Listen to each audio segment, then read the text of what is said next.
शुरू करें हरिजन जी? नमस्कार। जनादेश के इस अंक में आपका स्वागत है। हम फिर हाजिर हैं एक नया विषय लेकर, एक नई बहस लेकर, एक नई चर्चा लेकर। आज का हमारा विषय है कोरोना वायरस के इस दौर में बाजारों का और खासकर बड़े बाजारों का बुरा हाल। ये बुरा हाल दो वजह से हो रहा है। एक तो ये कि बाजार में पूरी तरह मंदी है, मंदी का असर दुकानदारों पे, बाजारों पे दिख रहा है, साफ साफ दिख रहा है। दूसरी समस्या बड़े बाजारों की लॉकआउट को लेकर और लोगों की कोरोना वायरस को लेकर आशंकाओं की वजह से है, वो बाजार में खरीदारी के लिए जा ही नहीं रहे हैं। खासकर बड़े बाजारों में, मॉल वगैरह में तो ये हालत हो गई है कि कई शोरूम बंद होने की नौबत आ गई है। तो बाजार के इस हाल पे आज हम हमारे साथ चर्चा करने के लिए कुछ खास मेहमान मौजूद हैं। उनसे परिचय कराने से पहले मैं आपसे एक अनुरोध कर दूं कि आपने अगर YouTube पर हमारा चैनल अभी तक सब्सक्राइब नहीं किया है तो उसे सब्सक्राइब करें।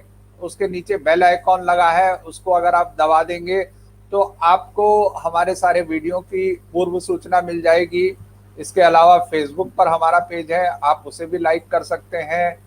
टेलीग्राम में हमारा चैनल है, आप उसको भी ज्वाइन कर सकते हैं। तो अब मैं आपका परिचय कराता हूं अपने मेहमानों से।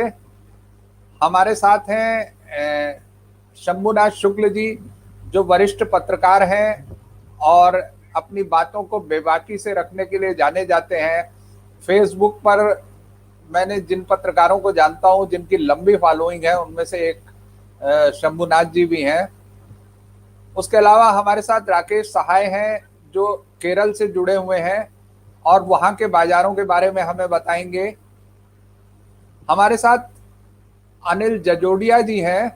जजोडिया जी जो रिटेल सेक्टर है उसके एक्सपर्ट हैं, उसके सलाहकार हैं और रिटेल के बारे में उनकी सबसे अच्छी पकड़ है, देश के जाने माने सलाहकारों और विशेषज्ञों में से हैं। हमारे साथ जनादेश के संपादक अमरीश कंवार भी जुड़े हुए हैं। और इसके अलावा हमारे साथ कोलकाता से जुड़े हैं प्रभाकर मणि तिवारी, जो हमें वहां का हाल बताएंगे। तो शुरुआत में करता हूं शंभुनाथ शुक्ल जी से। शंभुनाथ जी, मैं जानना चाहता हूं कि आप चूंकि दिल्ली के पास रहते हैं, दिल्ली एनसीआर में आप काफी घूमते रहते हैं, तो वहां के बाजारों में क्या स्थिति आपको दिख रही है, उसको जरा एक बार बताएं। ये सन्नाटा है यहाँ के बाजारों में। पिछले दिनों में, खासतौर पिछले हफ्ते 2-3 जगह गया। दिल्ली में मैं लाजपत नगर की मार्केट देखी, साउथ एक्सटेंशन गया, डिफेंस कॉलोनी भी घूमा, ग्रेटर कैलाश भी गया। और जो सबसे खास बात दिखाई पड़ी कि दुकानें, ज्यादातर दुकानें या ज्यादातर जो मॉल थे, यानी शोरूम बने हुए थे, वो बंद थे। मल्टी स्टोरी शोरूम बंद पड़े। 2-3 खुले भी थे।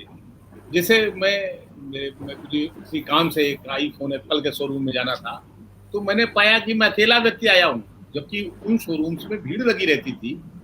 ऐसी बात नहीं है। या फिर मैं थोड़ा एक हीरा स्वीट्स की शॉप थी, उसमें चला गया, तो उसमें मेरे अलावा एक महिला आई थी जो 250 ग्राम मिठाई ले रही थी। तो अब उनका स्टाफ ही 10-12 लोगों का था। और दो एक समय में, यानी दोपहर को हम गए थे, दोपहर बाद हो गई थी 4 बजे के आसपास। अगर 2 लोग हैं तो कैसे काम करें। इसके अलावा और बहुत सारे शोरूम थे जिसमें लोग, कोई सो रहा है और लेटा हुआ है और बाहर बोर्ड लगा है कि बिकाऊ है या किराए के लिए खाली। जो औरतें निकल रही थी, बहुत सारी महिलाएं भी थी, उनमें ऐसा लग रहा था कि जैसे कुछ खरीदारी की नहीं, किसी और वजह से।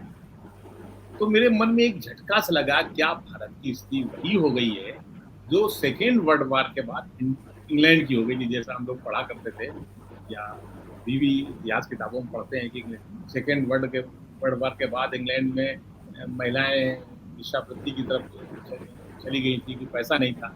या जिसको देखा है सोवियत बिखराव के बाद, मैंने खुद देखा है कि लाल किले के आसपास तमाम सारी रूसी महिलाएं या रूसी लोग आके बहुत सस्ते में चीजें बेच देते थे, यहाँ तक कि वो उनको प्रोस्टिट्यूशन से भी कोई परहेज नहीं था।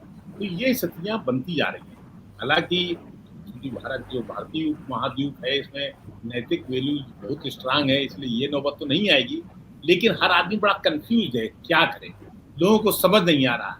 अच्छा, बाजारों में सन्नाटा इसलिए है कि जिनके पास पैसा है, एक तो वर्क फ्रॉम होम चल रहा है, सैलरी सबकी कट हुई है, 1/3 सैलरी मिल रही है, उसमें से आदमी आज की तारीख में सोच रहा है कि वो जरूरी खर्चे निपटाए, जैसे मकान किराया अगर देना है तो देना है, बच्चों की स्कूलिंग के लिए फीस देनी तो देनी है, मजबूरी है, या तीसरा जो खर्च है वो सिर्फ रोटी दाल के बारे में सोच रहा है। तो ग्रोसरी की मार्केट्स में जो ग्रोसरी दुकानें थी, वहां तो भीड़ मुझे दिखाई पड़ी, यानी करीब करीब 10-5 मिनट लग जाते हैं। लेकिन बाकी जो मार्केट थी, जो साज सज्जा या कपड़ों या जूतों की 70% बाटा की सेल लगी थी, 70% छूट देकर, तो उनमें हालात बहुत खराब थे। लोग कोई भी जो जिनसे देश की इकोनॉमी चलती है, जिन चीजों से, जिनकी खरीदारी से, वो ठप पड़ी हुई है। कोई अपनी जेब से अब वो सामान नहीं खरीदना चाहता जिससे कम से कम पैसा आए जाए, व्यापार बढ़े, कुछ खुशहाली दिखे। बस वो सिर्फ ग्रोसरी मार्केट में लगा हुआ, और ग्रोसरी के अलावा कुछ नहीं खरीदना चाहता। पैसा है तो भी नहीं खरीदेगा, उसको डर है भविष्य का, उसको लग रहा है कि उसके बच्चे यहाँ सुरक्षित हैं आने वाले वर्षों के लिए कि नहीं है, क्या आने वाले वर्षों में हालात बहुत खराब हो जाएंगे, क्या उनको अपना मकान दुकान सब बेचना पड़ेगा। ये स्थितियों के कारण भी एक भयावह सन्नाटा है। और ये ना सिर्फ अकेले दिल्ली में, दिल्ली तो मैंने परसों देखा, कल मुझे किसी काम से गाजियाबाद शहर में जाना था, मैं आरटीओ ऑफिस गया था, मुझे अपनी गाड़ी का, पर्सनल गाड़ी का एक फिटनेस सर्टिफिकेट 4-5 साल से बाकी था। तो मैंने पाया कि आरटीओ ऑफिस में भीड़ तो खासी थी, वो भीड़ थी, लोग टूटे पड़ रहे थे एकदम से, लेकिन इसके अलावा भी जो पहले जैसी चहल पहल दिखाई पड़ती थी वो नहीं दिखाई पड़ी। फिर मैं मार्केट आया, गाजियाबाद की जो मेन मार्केट है उनमें खाली पड़ी, दुकानें बंद थी। तो ये स्थितियाँ ना सिर्फ बड़े शहर, गाजियाबाद तो एक छोटा टाउन है, वहाँ की स्थितियाँ भी है। और वहाँ खरीदारी करने आमतौर पे गांव के लोग आते हैं, जिन पर कोरोना का वैसा असर नहीं पड़ा है, क्योंकि पश्चिमी उत्तर प्रदेश के गांव थोड़े सरसब्ज हैं, पर कोई ना तो खरीदने आ रहा, ना बेचने आ रहा है। मार्केट हर तरह से ठप पड़ी है। जो मकान है उनकी हालात बड़ी खराब है, मकान में किराएदार नहीं है, या मकान जो बिक रहे हैं, जो मकान कोरोना के पहले 1 या 1.25 करोड़ का था, उसकी कीमत आज 75 और 80 लाख के बीच में लग गई। तो ये तो हालात होते जा रहे हैं। ये डर जो है आगे आने वाले भविष्य के लिए और भयावह बन गया है कि हम क्या करेंगे, हमारे बाद हमारे बच्चों का क्या होगा, क्या उनका इस देश में वो सुरक्षित है, ये भी एक भय का बड़ा कारण बनता जा रहा है।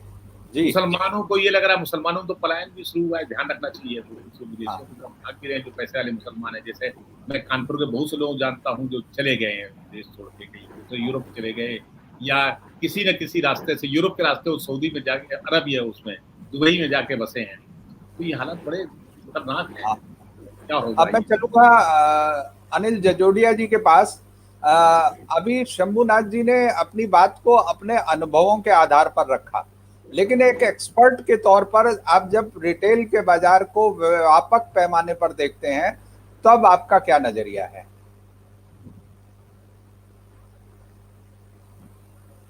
धन्यवाद भाई साहब। जब हम लोग बाजार की चर्चा करें, रिटेल की चर्चा करें, तो हम सब के लिए बहुत आवश्यक है कि हम लोग एक बार यह भी समझने की कोशिश करें कि अल्टीमेटली बाजार चलता किन चीजों से है। जो मैं समझ पाता हूं, मैं 3-4 प्रमुख बिंदुओं पर इस चर्चा के प्रारंभ में आपसे बातचीत करूंगा, और उसके बाद समय मिलेगा तो आपसे कुछ बिंदुओं पर अलग से बात करूंगा। बाजार को सामान्यतया माना जाता है कि बिक्री होगी तो बाजार चलेगा, लेकिन सच तो यह है कि खरीदारी होगी तो बाजार चलेगा। बाजार की नब्ज को हमको और आपको इस रूप में समझना होगा कि जब कंज्यूमर खरीदने के लिए तैयार होगा तो बाजार में गति आएगी। तो अभी जो परिस्थितियां हैं, जैसा कि अभी शंभूनाथ जी ने बहुत विस्तार से बताया, कि अभी जो कंज्यूमर है, जो उपभोक्ता है, वो खरीदने के लिए तैयार नहीं है। वो वही चीजें खरीद रहा है जो विवशता में खरीदनी जरूरी है। बाजार, आप बाजार के दूसरे दृष्टिकोण से देखिए। वास्तव में अगर खरीदारी से जोड़ करके देखिएगा तो बाजार कभी भी केवल खरीदने की जगह नहीं हुआ करती थी। बाजार घूमने की जगह होती थी, बाजार मस्ती करने की जगह होती थी, बाजार कुछ भी निकल कर फ्रेश होने की जगह होती थी। इन सारी चीजों पर रोक है। हम चाहते हैं कि कंज्यूमर सीमित मात्रा में निकले, प्रतिबंधों के साथ निकले, सुरक्षा के प्रतिबंधों के बीच में दुकान में घुसे, कम से कम लोग घुसे और उसके बीच में वो बड़ी खरीदारी कर ले, ये संभव नहीं है। दूसरा एक सामान्य सा जोड़ है, बिक्री का सीधा संबंध भीड़ से भी है, क्योंकि वॉल्यूम है ना। हर दुकानदार ये देखने की कोशिश करता है कि आज मेरे यहाँ कितने ग्राहक आए और कितनी बिक्री हुई, और जब तक भीड़ ही नहीं आएगी, लोगों का आना ही नहीं होगा, तो उसको शायद वो परिणाम नहीं मिल सकते जिसकी अपेक्षा है। शंभूनाथ जी ने भी एक बहुत महत्वपूर्ण बात की और जिक्र किया कि उनको दुकानें बंद दिखाई दे। तो दुकानें बंद होने का कैलकुलेशन बहुत सिंपल है कि खर्चा चलेगा तो दुकानें खुलेंगी, खर्चा नहीं चलेगा तो बंद रखना बेहतर है। क्योंकि यदि बंद रख करके फायदा है तो फिर दुकान खोल करके क्या फायदा, क्योंकि हमको और आपको इस बात को समझना होगा। एक और महत्वपूर्ण बिंदु की ओर आपका ध्यान आकृष्ट करता हूँ, दो छोटी छोटी बातें कह के इस दौर को मैं अपनी बात पूरी करूंगा। एक, कभी भी कोई भी बड़ा बाजार, जैसे मैं वाराणसी में रहता हूं, मैं वाराणसी की चर्चा करूं, कोई भी बड़ा बाजार केवल स्थानीय ग्राहकों के आश्रय नहीं चलता है, वो चलता है 100 किलोमीटर के रेडियस से, जब लोग अपने बड़े ओकेजन्स की खरीदारी करने के लिए भी आए।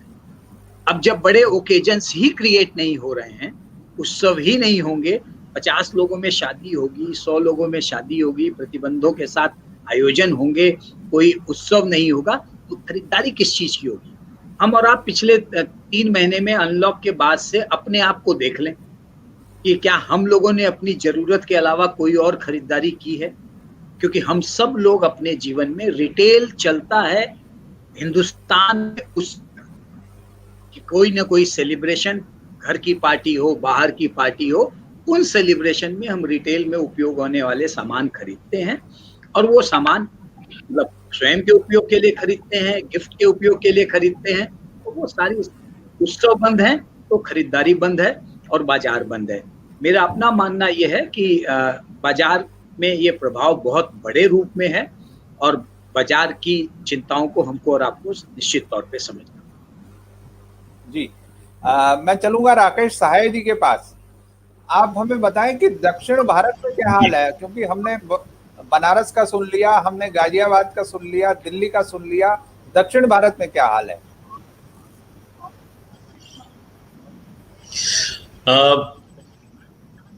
दक्षिण भारत की जहां तक प्रश्न है, अगर आप ये देखें तो इस सब चीजों को कोविड के जो है चश्मे से देखने की जरूरत है।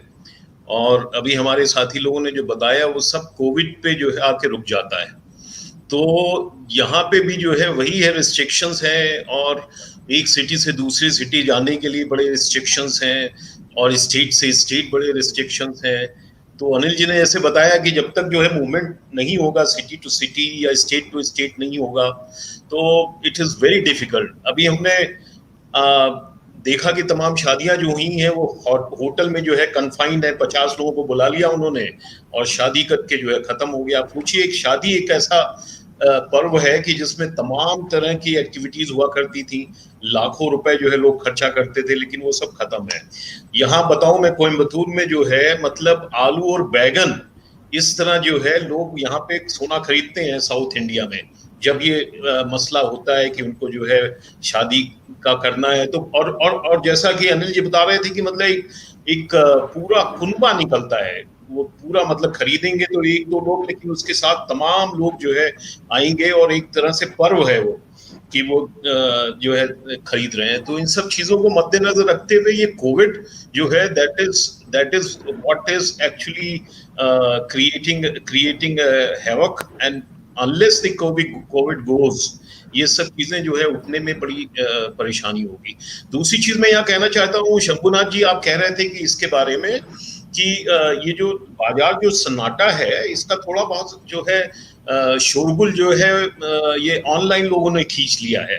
तो ऑनलाइन में जो है काफी शॉपिंग चल रही है। इसमें आप देखें अमेज़न ने काफी जो है लोगों को अपॉइंट किया है, डिलीवरी बॉयज को अपॉइंट किया है, और काफी जो है उसमें पैसा वो इन्वेस्ट कर रहे हैं, वेयर हाउसेस बना रहे हैं। तो इस सब चीज को मद्देनजर रखते हुए जो ऑनलाइन परचेजेस है वो सब शुरू है, और ये हम सब ये सब हम लोग एग्री करेंगे कि बेसिक नीड्स जो है उसके ऊपर तो सब लोग नजर रखे हैं कि ओनली बेसिक नीड्स पे ही पैसा खर्चा हो। लेकिन जो यंग जनरेशन है वो अभी भी जो है मानती नहीं है, वो अपना जो है ऑनलाइन जो है उनका कुछ ना कुछ चलता ही रहा चल रहा है।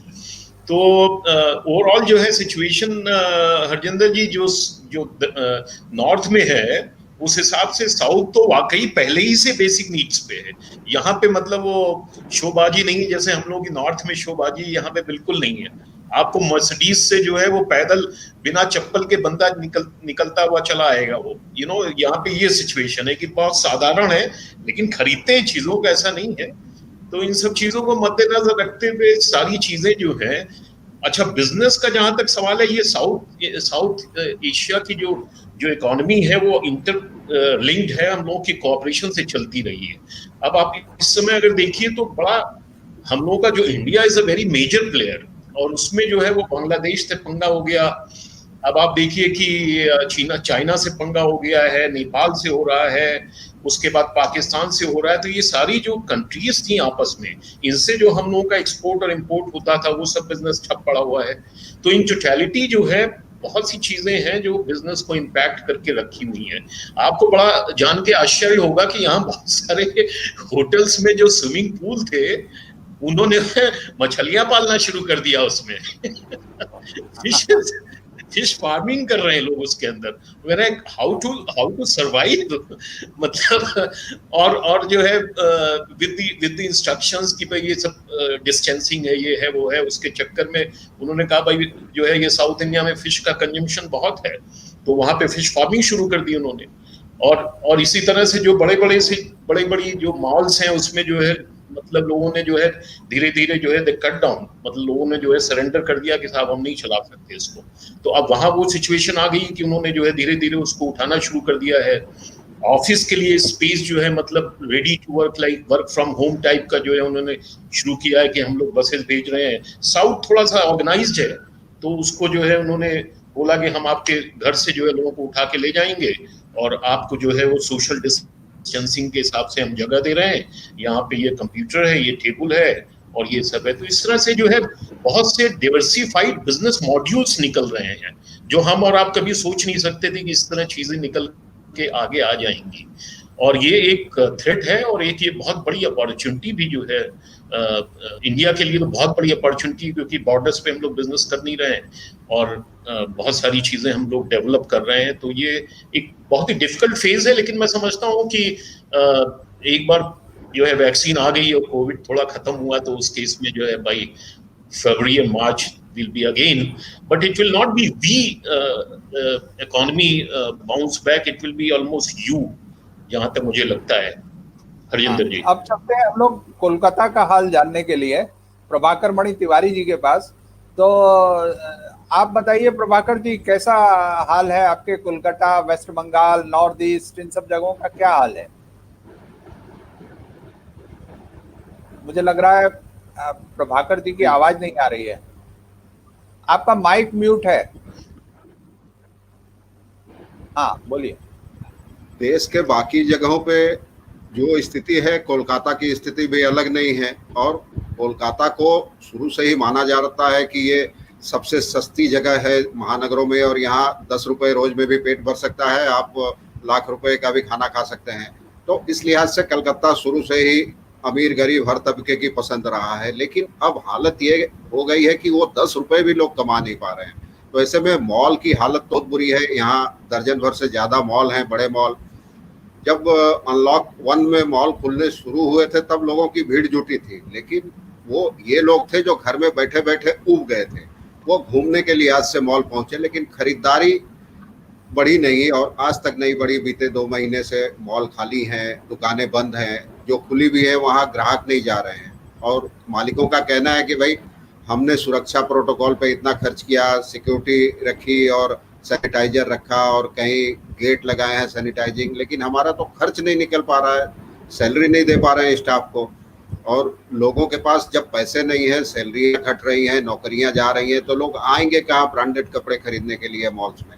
और शंभुनाथ जी जानते हैं, इन दिनों कलकत्ता में किसी बाजार में तिल रखने की जगह नहीं होती। अगले महीने दुर्गा पूजा है और 2 महीने से बाजार में तिल धरने की जगह नहीं होती और हजारों करोड़ का कारोबार होता है दुर्गा पूजा के पहले, कपड़ों का और जूतों का जूते की एक दुकान है श्री लेदर्स, वहाँ सुबह 4 बजे से लाइन लगती है, हर साल लगती थी, लेकिन इस साल 10 बजे भी कोई ग्राहक नहीं वहाँ पहुँच रहा है। ये स्थिति है। लोगों के लिए रोटी, कपड़ा और मकान की किस्तें और खाना जुटाना और बच्चों की फीस देने की प्राथमिकता है, तो ऐसे में लग्जरी माना जा रहा है इन चीज़ों को। और ईद के समय सीमा पार से बांग्लादेश से लोग आते थे खरीदारी करते भारी तादाद में, और करीब 1,500 करोड़ का कारोबार होता था। अकेले न्यू मार्केट इलाके में 1,000-1,200 करोड़ रुपए की चीजें बिकती थी। लेकिन न्यू मार्केट में अब दुकानदार मक्खियां मार रहे हैं, कोई बाहर का तो दूर, स्थानीय ग्राहक भी वहां नहीं पहुंच पा रहे हैं। लोग मोहल्ले की दुकानों से खरीदारी करके काम चलाऊ खरीदारी कर रहे हैं। ये स्थिति है। दुर्गा पूजा समझ में नहीं आ रहा है। सैकड़ों करोड़, 100-100 करोड़ का बजट होता था, वहाँ छोटी मूर्तियां लग रही हैं, छोटे पंडाल लग रहे हैं। नहीं तो 2 महीने 3 महीने पहले से पंडाल बनते थे, वहाँ अब पंडालों का निर्माण शुरू हुआ है और बजट में भारी कटौती, 80% तक कटौती हुई है। तो इससे हालत समझी जा सकती है। और दुर्गा पूजा सीधे बाजार से जुड़ा है बंगाल में। अमरीश जी के पास चलेंगे। अमरीश जी, इन लोगों ने अपने अनुभव बताए और जडोजिया जी ने अपना इस पे बहुत अच्छे ढंग से पूरी उसकी व्याख्या कर दी। आपका क्या कहना है इस पे? देखिए, मैं लखनऊ में हूँ और लखनऊ, आपको ध्यान होगा, अवध के ये इलाका जो है मुगलई व्यंजनों का गढ़ है लखनऊ। और पिछले 4 या 5 महीने हो गए होंगे, हमें लगता है कि जो जितनी यहाँ बिक्री होती थी मुगलई व्यंजनों की, जितने रेस्टोरेंट थे, जितने होटल थे, बड़े बड़े मॉल में इनके आउटलेट्स थे, सब एक तरीके से बंद हो गए हैं। और लोग बड़े शौकीन होते थे यहाँ पे। आप उससे जुड़े जितने भी रोजगार थे, उनके जितने भी लोग, स्टाफ था, वो एक तरीके से बेरोजगार हो गया है। तो आप ये अभी आप देखिए, बहुत लोग शौकीन है यहाँ पे। बीच में क्या हुआ, सरकार ने मछली का ऑनलाइन सप्लाई शुरू की, तो थोड़ी सी व्यवस्था बनी। लेकिन जो यहाँ के परंपरागत जो लोग, यहाँ का खान पान था, उस पर बहुत बुरी तरह असर पड़ा। यहाँ अभी कल मैं देख रहा था, बिजनेस स्टैंडर्ड की खबर थी अपने सिद्धार्थ कलहंस की लिखी हुई, कि जो शाही रसोई थी, वो शाही रसोई इस बार बंद कर दी गई, जो कई 20-25 हजार लोग को जिसमें खाना दिया जाता था।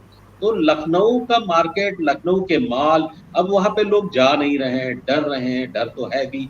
छोटी छोटी बाजार जरूर खुली हुई है, लेकिन हमें लगता है कि बड़े पैमाने पे व्यवसाय का काफी नुकसान हो रहा है। हम लोग के जो कई मित्र लोग थे जिनके निजी दफ्तर थे, हफ्ते में वो 2 दिन या 3 दिन खोल रहे हैं सर, अल्टरनेट डे पे खोल रहे हैं, वो रोज नहीं जा रहे हैं। दूसरे क्या किया, 10 से 5 का अगर उनका समय था, तो अब वो 1 बजे से लेके 4 बजे तक बैठते हैं। तो इतना सब कटौती, उनके स्टाफ में कटौती कर दी गई, ड्राइवर हटा दिया गया, चपरासी अगर 2 थे तो 1 कर दिया गया। तो ये, और जो बड़े शॉप थे, जो बड़े प्रतिष्ठान है, उनके स्टाफ हटाए जा रहे हैं। तो इससे बाजार के ऊपर असर तो पड़ ही रहा है। और ये बात सही कही कि दुर्गा पूजा का जो त्योहार आ रहा है, उसका असर सिर्फ कलकत्ता ही नहीं रहता था, उसका तो हमारे लखनऊ तक और बहुत सारे शहरों में होता था। हमारे पूरा बंगाली लोगों की बड़ी संख्या है, तो वो अब वो कहीं से कहीं वो दिख नहीं रहा है, डर बैठ रहा है लोगों के भीतर कोरोना को लेकर के। ऐसे में जो बाहर ही नहीं निकल रहे हैं, खाने पीने की समस्या, रेस्टोरेंट इसीलिए बंद होते जा रहे हैं, कोई निकल ही नहीं रहा बाहर। तो ये दिक्कत लखनऊ के अंदर भी उसी तरीके से दिख रही है जैसे दिल्ली में है। आज भी मेरी बात हो रही थी, मुंबई में भी यही स्थिति है। मुंबई के अंदर जो है बड़े बड़े जो जितने बड़े मॉल वगैरह है, उनमें शायद वो संख्या नहीं तो पहले जाती थी। तो ये स्थिति से लखनऊ भी अछूता नहीं है, और लखनऊ अछूता नहीं तो छोटे शहरों का भी वही हाल है। पहाड़ उत्तराखंड में मैंने देखा, तो उत्तराखंड में भी उतनी बाजार नहीं खुली रहती, जितनी पहले खुली रहती थी, अब उतनी नहीं खुली रहती है। मतलब 40 से 50% दुकानें बंद नजर आई। तो इसका असर हमारे बाजार पे पड़ रहा है और अर्थव्यवस्था पे पड़ रहा है। आगे तो हमें लगता है कि जजूरिया जी ज्यादा बेहतर बता सकेंगे। शंभुनाथ जी, अमरीश जी लखनऊ में है और उनको बिरयानी नहीं मिल रही है, आपको क्या क्या नहीं मिल रहा है ये भी बताइए। देखिए, मैं जजूरिया जी की बात से सहमत हूँ। आज की जो जरूरत की चीजें हैं, अगर हम सहाय जी को मान लें कि हम ऑनलाइन मंगाते हैं, तो भी लग्जरी आइटम हम ऑनलाइन नहीं मंगा रहे, हम सिर्फ ग्रोसरी मार्केट में जा रहे हैं। ऑनलाइन भी किससे, हम ग्रोफर से मंगा लेते हैं, आटा, दाल, चावल, सब्जी, फल, इवन किसान जो फूड है, वेजिटेबल साफ, उसको भी फोन करके सब्जी भी लेने नहीं जाते, उससे मंगा देते हैं। ऑनलाइन यही काम कर रहे हैं। लेकिन ऑनलाइन में मैंने स्पोर्ट्स शू नहीं मंगाई, मैंने कोई नई डिजाइनर कोई कुर्ता पैजामा जो मैं हर महीने 2 महीने में मेरठ चला जाता था और कुर्ते पजामे वहां से लेकर मेरी अपना स्टॉक है, या फैब इंडिया चला गया, बिल्कुल बंद है, कहीं नहीं जा रहा हूँ। तो ये मेरा निजी अनुभव है, तो वही सभी का अनुभव है। मैं देख रहा हूँ जो खाते पीते लोग हैं, बहुत अच्छी हायर मिडिल क्लास 8-10 लाख रुपए महीने कमा रहे थे, उनके यहाँ भी आमदनी आती है, तो वो भी डरे हुए हैं। जिनके बच्चे हाई फाई स्कूल में पढ़ रहे थे, उनको भी डर है कि आगे क्या होगा, तो वो भी बचत में डाल रहे हैं, कोशिश कर रहे हैं कि हम कोई ऐसा खर्च ना करें जो अनावश्यक हो। तो ऐसी स्थितियों में फिर मार्केट कैसे बनते, ये ठीक कहा जाजोटिया जी कहते ना कि वो मार्केट, उनको लगता है कि ऐसे में माल को बंद कर देना ज्यादा बेहतर होगा, फायदेमंद होगा बजाय चालू रखने के। क्योंकि उसमें तो भाई अगर एक शोरूम में मैं अकेला व्यक्ति जा रहा हूँ, तो वो तो जो उसका मालिक सोचेगा क्या फायदा है, उसने भी माल नहीं खरीदा, चला गया, वो किसी और काम से आया था, तो फिर उसको फायदा क्या, इतना सारा स्टाफ रखने का, बिजली एसी वेसी सब चल रहे हैं, तो बंद करेगा। बीच में नोएडा के सेक्टर 18 में खुल गया, माल भी सारे खुले, डीएलएफ वगैरह सब, बाद में बंद करना पड़ा क्योंकि लोग ही नहीं आ रहे थे। पता लगा जब कस्टमर नहीं आ रहा है तो हम क्यों बिजली का बिल दें, क्यों गार्ड को बुलाएं, क्यों ये करें वो करें, तो उन सब बंद कर दिए। तो जो कस्टमर के अंदर एक डर है कि हम जाएंगे, कोरोना का खौफ है। एक्चुअली सरकार ने कोरोना जितना भयावह तो मुझे लगता है डेंगू ज्यादा भयावह था, कोरोना में उसका मृत्यु दर नहीं है, इसने ऐसा खौफ क्रिएट करवा दिया और मीडिया ने भी क्रिएट कर दिया। तो मीडिया ने एक ताना बाना कोरोना खड़ा कर दिया है कि अब हमें कोरोना से डर लगता है और बहुत सारी चीजों को भूल गई। ये इसके कारण सारे अकेले दिल्ली या लखनऊ या बनारस कलकत्ता का हाल नहीं है, सारे देश के सारे शहरों का हाल यही है कि वहाँ इस स्थिति से निपट पाना। अभी कह रहे थे अपने साथी की, शायद जाजोटिया जी ने कहा ना कि शायद मार्च अप्रैल तक, जबकि जब ये शुरू हुआ था कोरोना तो हम लोग कह रहे थे जून तक कुछ नॉर्मल हो जाएगा, जून में कहा गया सितंबर तक नॉर्मल हो जाएगा, सितंबर भी गुजरा जा रहा, अब वो डेट बढ़ के मार्च तक चली गई है। तो अब डर लग रहा कि मार्च में हो पाएगा नॉर्मल कि नहीं हो पाएगा। अभी दुनिया भर में करोड़ों लोग कोरोना ग्रसित हो रहे, तो भारत की स्थिति तो अब नंबर 2 पे हो गई है ना पर डे बीमार होने वालों की। तो ऐसी स्थिति में लोग यहाँ से पलायन भी करें, ये बड़ी खराब स्थिति आती है। हमारे पास एक हमारे दर्शक हैं, उन्होंने टिप्पणी की है, छोकेश विभू जी, कि छोटे शहरों का और भी बुरा हाल है। ये सच भी है, छोटे शहरों का हाल बुरा है। मैं चलूंगा वापस अनिल जाजोटिया जी के पास। एक बात जो राकेश साहे जी ने कही थी कि अगर वैक्सीन आ जाएगी तो फिर से हम उसी तरह से आगे बढ़ेंगे, उसी दिशा में लौटेंगे। आपको क्या लगता है ये सब कुछ इतनी जल्दी हो जाएगा? और उसके अलावा आप भी कुछ और पॉइंट कहना चाहते थे तो वो भी जी आप बताएं। धन्यवाद राजेंद्र जी। 2 बातें बड़ी महत्वपूर्ण हैं, मुझे लगता है हमको और आपको ये बात समझनी पड़ेगी कि यदि हम लोग बाजार की समीक्षा कर रहे हैं तो बाजार चलेगा 2 चीज से। पहला, जब डर खत्म होगा तो बाजार चलेगा, दूसरा जब इनकम होगी तो बाजार चलेगा, क्योंकि खरीदारी के लिए पैसे का होना अत्यंत आवश्यक है। मैं हमेशा हमारी और आपकी बात करता हूं क्योंकि कंज्यूमर हम और आप ही हैं। अगर आप और हम देखें, हमारे जीवन में जब जब हमारी कमाई कम रही है, इनकम कम रही है, हमने केवल जरूरत के सामानों की खरीदारी की, और जब जब एक्स्ट्रा इनकम रही है तब तब फैमिली ने वो सारी चीजें खरीदी है जो जरूरत में नहीं थी, लेकिन हो जाए तो अच्छा है। अभी जो बाजार की स्थिति है वो यही है कि लोगों की इनकम कम है, आगे भी उनको इनकम कम होने का खतरा लग रहा है, इसलिए कोई भी आदमी अपनी सेविंग्स को इस समय लग्जरी में खर्च नहीं करना चाहता। एक बात। दूसरी बड़ी बात इस बात से भी समझी जा सकती है कि हम और आप अपने जीवन की उपयोगिता की सारी खरीदारी कर रहे हैं। हम और आप केवल वो खरीदारी बंद कर रहे हैं जिसके बिना काम चल सकता है। सरकारी आंकड़े देखिए तो जीएसटी में हर माह बहुत बड़ा अंतर आ रहा है और नुकसान का अंतर आ रहा है। ये अंतर आ क्यों रहा है? क्योंकि वो प्रोडक्ट्स नहीं बिक रहे हैं जो लग्जरी प्रोडक्ट हुआ करते थे, जिन पे जीएसटी हाई था। वो प्रोडक्ट्स ज्यादा बिक रहे हैं जिन पे जीएसटी बहुत न्यूनतम है, और कई खाने पीने की बहुत सारी चीजों पर तो जीएसटी है भी नहीं। तो हमको और आपको ये बात समझनी पड़ेगी कि बाजार के चलने के लिए डर का खत्म होना और आय का बढ़ना, ये दोनों चीजें बहुत आवश्यक है। मैं बड़ा ऑप्टिमिस्टिक हूँ, तो मैं ये हमेशा मान के चलता हूँ कि निश्चित तौर पर चीजें ठीक होंगी।